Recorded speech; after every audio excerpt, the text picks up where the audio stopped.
Picture this. It's April 1945. World War II in Europe is hurtling towards its bloody conclusion. Allied armies are racing across Germany, but one city becomes the ultimate prize, a symbol of final victory: Berlin. You'd think capturing Hitler's capital would be a moment of pure triumph for the Allies, a shared victory cementing their bond. But you'd be wrong. In reality, the race for Berlin almost tore the Grand Alliance apart, pitting the United States and Britain against their uneasy partner, the Soviet Union. This wasn't just about winning a battle. It was about shaping the future of the entire world. So why was Berlin so important? For Soviet leader Joseph Stalin, it was personal. He saw the capture of the lair of the fascist beast as a matter of immense national pride and historical justice. The Soviet Union had suffered unimaginable losses on the Eastern Front, and planting the red banner atop the Reichstag was non-negotiable. He pushed his top generals, Marshal Zhukov and Marshal Konov, into a ruthless competition, driving them forward with little regard for casualties. For Stalin, Berlin was the ultimate symbol that the USSR had broken the back of the Nazi war machine. He was determined to get there first, no matter the cost. On the other side, the Western Allies had a very different perspective. The American commander, General Dwight D. Eisenhower, was a pragmatist. He looked at the map and saw a city that was already deep inside the future Soviet occupation zone, as agreed at the Yalta Conference. Why, he argued, should he sacrifice thousands of American lives to capture a city they would just have to hand over to the Soviets anyway?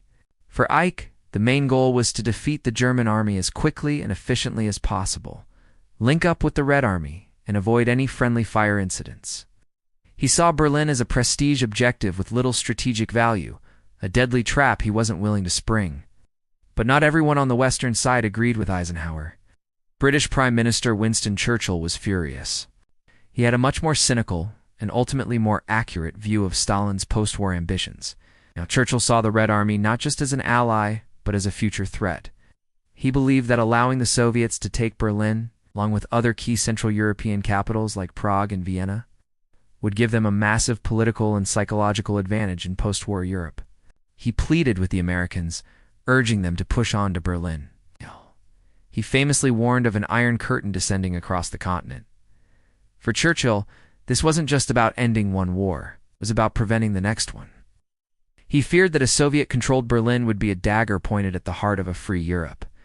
In the end, Eisenhower's military pragmatism won out over Churchill's political foresight. The American forces halted their advance at the Elbe River, allowing the Soviets to encircle and storm Berlin in a brutal 2-week-long battle that cost hundreds of thousands of lives.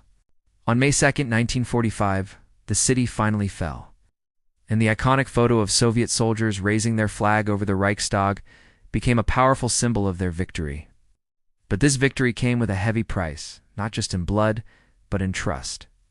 The disagreement over Berlin exposed the deep cracks in the Grand Alliance. It highlighted the fundamentally different visions for the future held by the West and the Soviet Union. The race for Berlin wasn't the last battle of World War II. In many ways, it was the first battle of the Cold War. The city itself, soon to be divided by a wall, would become the ultimate symbol of a world split in two. What was meant to be a moment of unified celebration instead became a bitter prelude to decades of suspicion, rivalry, and conflict. Thanks for watching. If you found this piece of hidden history interesting, make sure to hit that like button and subscribe for more deep dives into the stories that shaped our world. See you next time.